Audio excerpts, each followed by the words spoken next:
Willkommen in einem anderen nachfolgenden Video, or welcome to yet another exciting video, in this case part 11 of my battle series of videos, which will in this case cover the Battle of Ephesus. This was a battle fought between the Persians and the Greeks in 498 BC. This video is mainly focused on looking at the battle from a figure gaming point of view, which includes the order of battle, troop types and the flow of the battle. If you wish a big picture of why the battle was fought, then this may not be the video for you, but if you want to know about the troop type force mixes and what actually occurred on the battlefield, then continue to view on. Just a quick note, the background story behind this battle is actually quite fascinating, so I would encourage you to take a look at, let's say, even the wiki entry to try and understand a bit more. Of all the videos that I've created, this is the real shot in the dark video. Our sources, or the only sources I possess, are just a couple of paragraphs from Herodotus, which provides minimal useful information about the battle. As a result, most of this is based on guesswork, so better prepare your salt. Let's first cover the order of battle and troop types of the Greek army.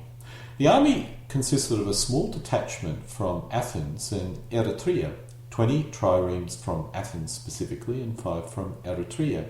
Each trireme consisted of 170 rowers and 30 crew and marines. This gives us a maximum total of 4,000 Athenians and 1,000 Eretrians. However, how many of these actually accompanied the army and how they were equipped is completely unknown.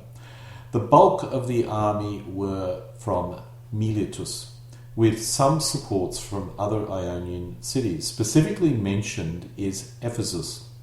As Miletus was considered the greatest and largest of all Ionian cities before the Persian rule, we could assume it was able to raise at least a similar number of troops as Athens could, which I would assume would be about 10,000 men.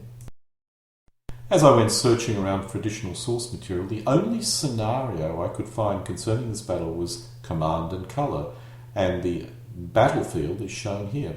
As this is about the only force mix source I possess, I'll attempt to convert this into a force mix that, or a order of battle that makes sense.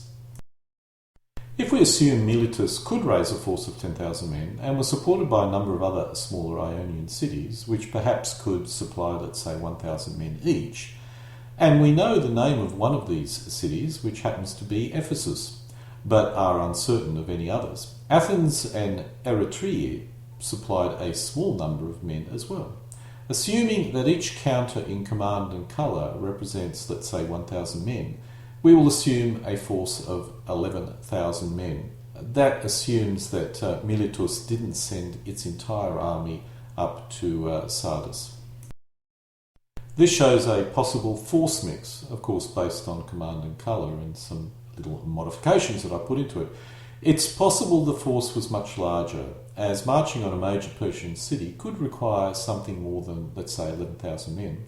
Another likely scenario is the force consisted of closer to perhaps 20,000 men, with a larger number of skirmish and light troops as well as more hoplites.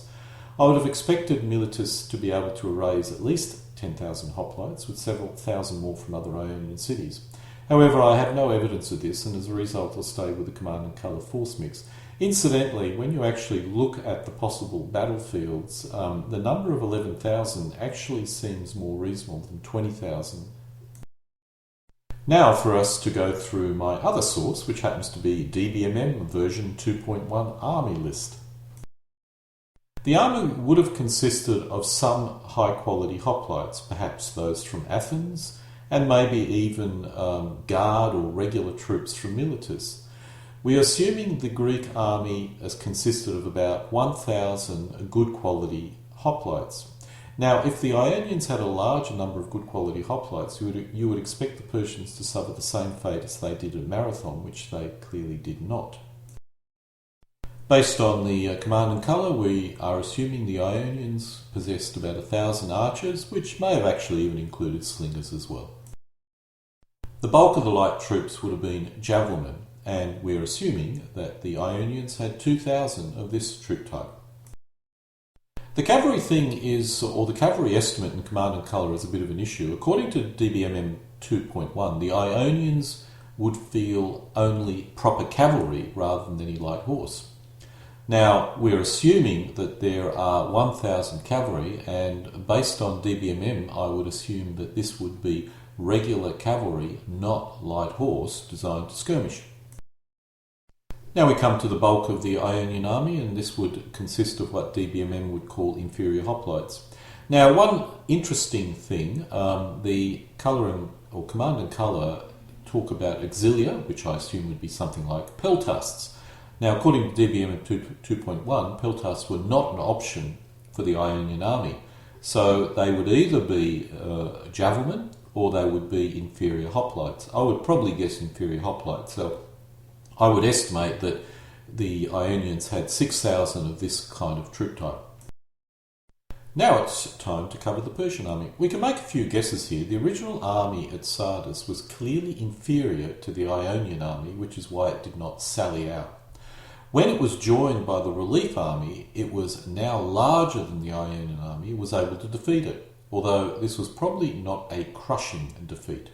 So this gives us a rough range of the Persian army, smaller at Sardis and large enough to comparatively easily defeat the Ionians when it was joined up by the relief army. So going back to the command and colour force mix, and assuming each counter here represents 1,000 men, the Persian army would consist of 15,000 men. As the Persians did win the battle, this is actually a reasonable force mix, although I'm uncertain about the heavy chariots. If the commanders were with the chariots, then DBMM 2.1 could accommodate this troop type, although the numbers would be much lower, perhaps no more than 100 chariots, and any shortfall should be converted into medium cavalry. Personally, I would convert the chariots that you see here into cavalry.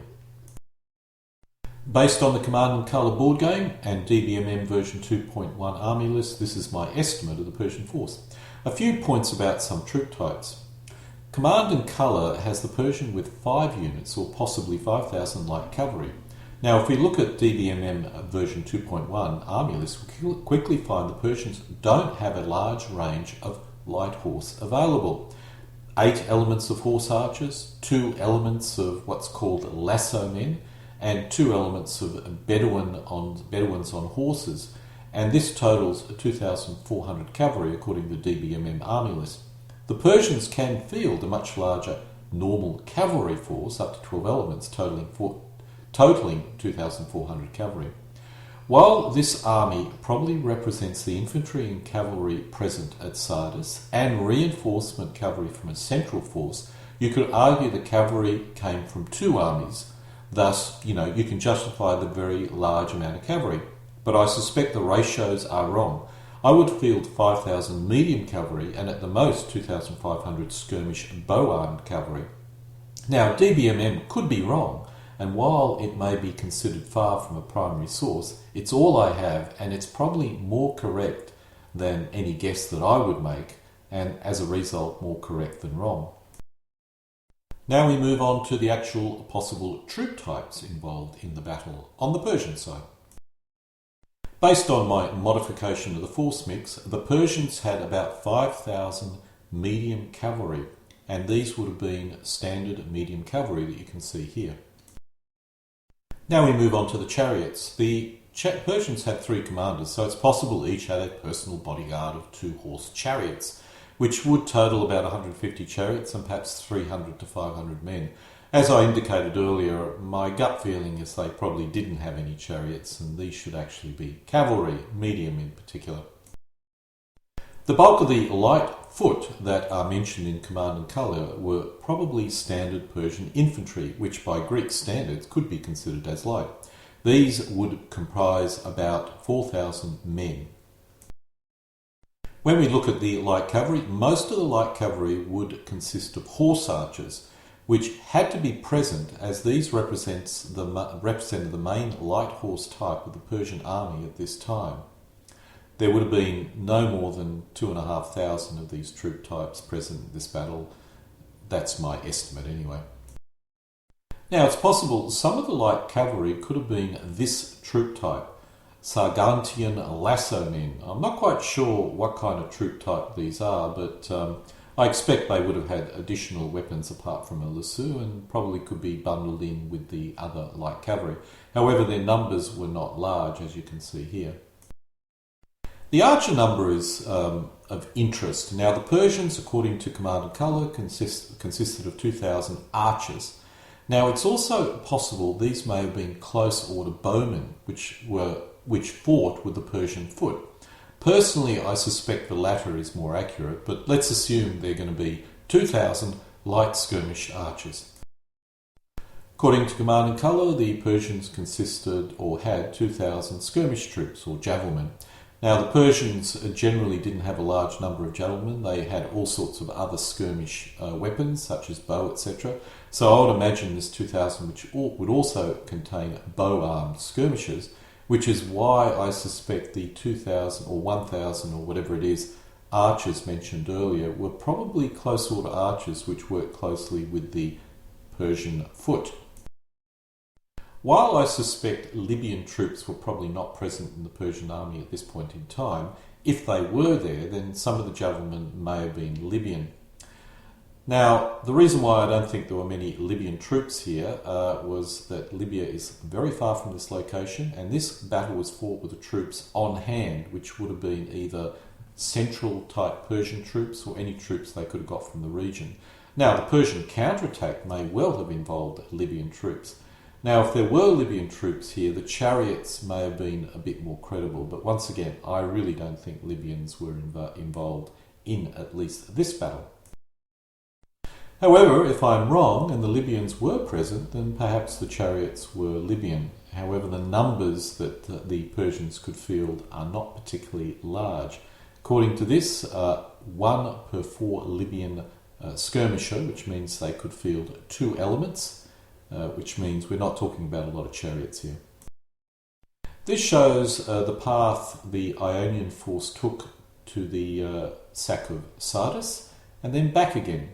Some scholars felt the Persian force consisted of pure cavalry, that is, the Persian force which caught up with the Greeks at Ephesus, which is, the reason why they think it caught up with the Ionians. I personally feel this is rather simplistic because over this distance cavalry would not give you that much of a speed advantage alone.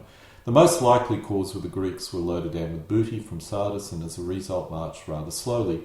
The Persians were lighter, because they didn't really have a big, heavy baggage train and almost certainly would have consisted of light foot as well. This modern map from Google shows the valley which the Greeks would have travelled down after burning Sardis. As the battle is called the Battle of Ephesus, I have to assume it was close to Ephesus, which is about where Ephesus Stadium is located here. It's likely the battle occurred somewhere in the box, the red box shown here. Now, the gaps there for the battle were about 1 kilometre wide, so it was likely the Greeks were not caught earlier when the gap was closer to, 2 kilometres further up. This shows the battlefield according to Command and Colour, basically a flat, wide plain. While in principle this is probably correct, the Greeks were not eliminated, thus there would have been, cavalry unfriendly terrain somewhere. Saying that, it's likely the battlefield was at least, in total about 2 kilometres wide, because the valleys were about 2 kilometres wide. And this would actually be rather difficult to cover with only 11,000 men. As I have no idea where the battle occurred, I'm going to guess that it was comparatively close to the town of Ephesus, but not close enough for the Greeks to make a run for it when they saw the Persians. I'm assuming they formed up on the south side of a minor river which ran through the valley. Now, the river itself was only about 25 metres wide and only a few metres deep, which could be crossed by Persian cavalry with only minimal difficulty, and I suspect this is probably the reason why the Greeks lost.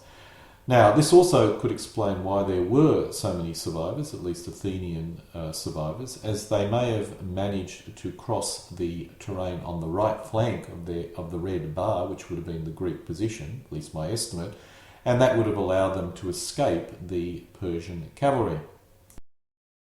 Let's look at a possible sequence of events of this particular battle. The retreating Ionians sight the Persian army in pursuit, perhaps in the morning and too far away from the city for them to make a run for the city. The Ionians decide to form up for battle, and they manage to form up their line before the bulk of the Persians arrived. Now, there may have been some skirmishing beforehand, but we think that the Greeks did form up in this particular kind of manner for the Persian force to battle it in a more normal manner. Now, this would support the theory the Greek army consisted of only about 10,000 foot. These would be able to cover the 1,000 metre, or these would be able to cover about 750 metres, 8 rank deep. And if they stretch out a bit, they could probably cover the 1 kilometre from rough terrain to the river, and have the cavalry and some light foot in reserve on the left flank to counter any outflanking attempt by the Persian. Other scholars claim the Greeks were at a major disadvantage because they were tired. I would suggest if this was correct, the Persians would be in a worse position as they needed to cover the same distance much quicker.